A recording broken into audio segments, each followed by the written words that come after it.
नमस्कार, Asian public TV में आपका स्वागत है। मैं हूं doctor Shishir Upadhyay. Asian public TV national खबरों में लोकसभा चुनाव 2024 खत्म हो गए हैं।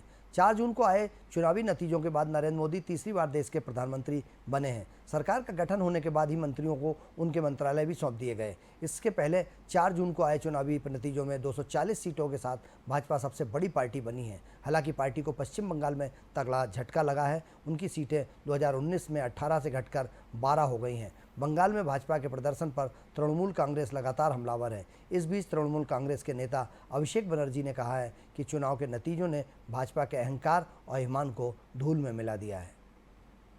रेलवे और जल शक्ति मंत्रालयों में राज्य मंत्री वी सोमन्ना के बेटे के खिलाफ बेंगलुरु में एफआईआर दर्ज की गई है। एक दंपति ने उन पर ब्लैकमेल करने और जान से मारने की धमकी देने का आरोप लगाया है। कर्नाटक की राजधानी बेंगलुरु के 37वें एडिशनल चीफ मेट्रोपोलिटन मजिस्ट्रेट के निर्देश पर अरुण सोमन्ना के खिलाफ एफआईआर दर्ज की गई है। सोमन्ना के बेटे के साथ एफआईआर में 2 और लोग दसरहल्ली निवासी जीवन कुमार और हेबल निवासी प्रमोद राव के भी नाम हैं। संजय नगर थाने में दर्ज एफआईआर में केंद्रीय मंत्री के बेटे के खिलाफ आईपीसी की धारा 506, 34, 504, 387, 420, 477, 223, 327 और 354 डी के तहत मामला दर्ज किया गया है।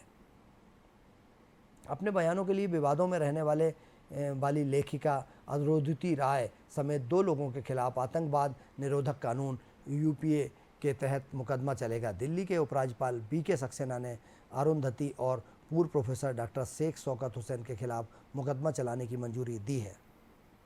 शौकत कश्मीर केंद्रीय विद्यालय में इंटरनेशनल लॉ के प्रोफेसर रहे हैं। इन दोनों के खिलाफ यह मुकदमा 2010 में दिए गए कथित भड़काऊ बयान को लेकर चलाया जाएगा।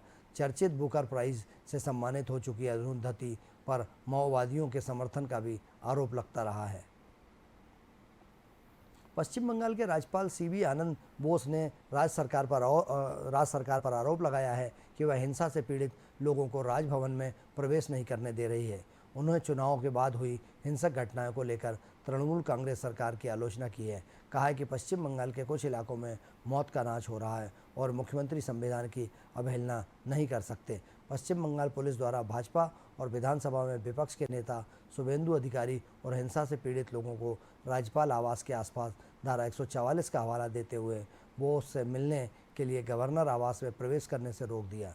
सीवी आनंद बोस ने कहा कि मुझे आश्चर्य होता है कि ये देखकर कि पीड़ितों को उनसे मिलने से रोका गया, जबकि उन्होंने मुलाकात के लिए अनुमति ली थी।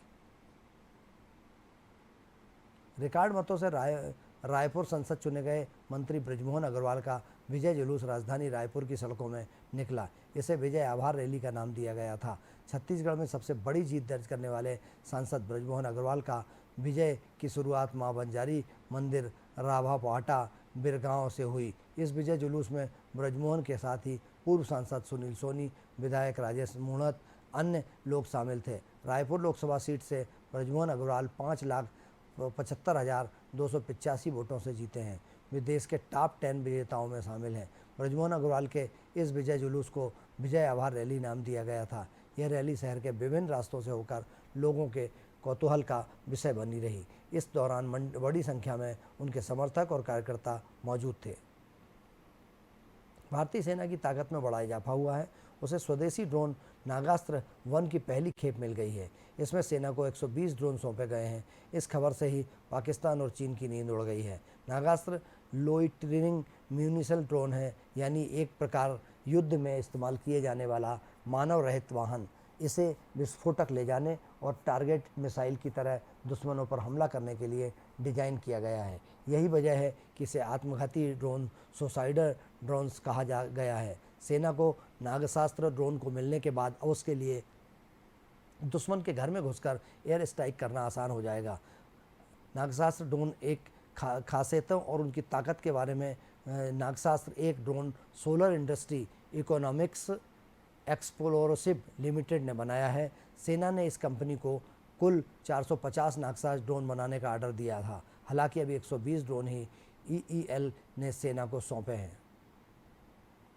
कांग्रेस अध्यक्ष मल्लिकार्जुन खड़गे ने एनडीए सरकार पर हमला करते हुए कहा कि वह अल्पमत की सरकार है। खड़गे ने कहा एनडीए सरकार गलती से बनी है। मोदी जी के पास जनादेश नहीं है, वह अल्पमत की सरकार है, वह सरकार कभी भी गिर सकती है। हम चाहते हैं कि यह चलती रहे, देश के लिए अच्छा होगा। हमें देश को मजबूत बनाने के लिए मिलकर काम करना चाहिए। लेकिन हमारे प्रधानमंत्री की आदत है कि वे किसी भी चीज़ को चलने नहीं देते, लेकिन हम देश को मजबूत बनाने की दिशा में सहयोग करेंगे। लोकसभा चुनाव में भारतीय जनता पार्टी के असंतोष प्रदर्शन के बाद राष्ट्रीय स्वयंसेवक संघ की नाराजगी के बीच उत्तर प्रदेश में एक अहम मुलाकात होने वाली है। यह बैठक संघ प्रमुख डॉक्टर मोहन भागवत और यूपी के मुख्यमंत्री योगी आदित्यनाथ के बीच होने जा रही है। माना जा रहा है कि इस मुलाकात में दोनों के बीच कुछ अहम बातें भी हो सकती हैं। आरएसएस की ओर से तल्ख बयानबाजी के बीच भी यह बैठक होने जा रही है। लिहाजा भागवत और योगी के बीच की मुलाकात में काफ़ी मायने भी निकाले जा रहे हैं। आरएसएस की तरफ से नाराजगी भरी ताज़ा बयानबाजी और उत्तर प्रदेश लोकसभा चुनाव में बीजेपी के प्रदर्शन को लेकर यह मुलाकात काफ़ी अहम मानी जा रही है। नीट रिजल्ट को लेकर देश में सियासत तेज हो गई है। कांग्रेस लगातार परीक्षा में हुए घोटाले की निष्पक्ष जांच के लिए मांग कर रही है। कांग्रेस को इस बात पर भी आपत्ति है कि परीक्षा पे चर्चा करने वाले प्रधानमंत्री इस परीक्षा परिणाम घोटाले पर चुप हैं। उधर शिक्षा मंत्री भी मुद्दे से भाग रहे हैं। कांग्रेस ने अब और कुछ और नई मांग सरकार से की है। कांग्रेस प्रवक्ता पवन खेड़ा ने नीट परीक्षा के पास हुए बच्चों के मार्क्स को बड़ी सी स्क्रीन पर दिखाते नीट और केंद्र की मोदी सरकार पर जमकर निशाना साधा। पवन खेड़ा ने परीक्षा में बड़े पैमाने पर हुए घोटाले के प्रमाण सहित उदाहरण देते हुए कहा कि 24 लाख बच्चों के भविष्य के साथ खिलवाड़ होने के बाद भी सरकार चुप है। ये शर्म की बात है। देश के बहुचर्चित सीना बोरा हत्याकांड को लेकर चल रहे मुकदमे में नया मोड़ आ गया है। अब सरकारी पक्ष को साल 2012 में मिले सीना बोरा के अवशेष नहीं मिल रहे हैं। सरकारी पक्ष ने अदालत को बताया कि 2012 में जब सीना बोरा की कथित तौर पर हत्या की गई थी, उस वक्त पेन पुलिस ने कथित तौर पर उनकी हड्डियां और अवशेष बरामद किए थे, लेकिन अब उसका पता नहीं चल रहा है वो कहाँ है। मुंबई के भायखला इलाके में सरकारी जेजे अस्पताल में के एक फॉरेंसिक विशेषज्ञ चिकित्सक की गवाही के दौरान अभियोजन पक्ष ने यह खुलासा किया है। एशियन पब्लिक टीवी पर नेशनल खबरों में फिलहाल इतना ही। आप बने रहिए एशियन पब्लिक टीवी पर। मुझे दीजिए इजाज़त। नमस्कार।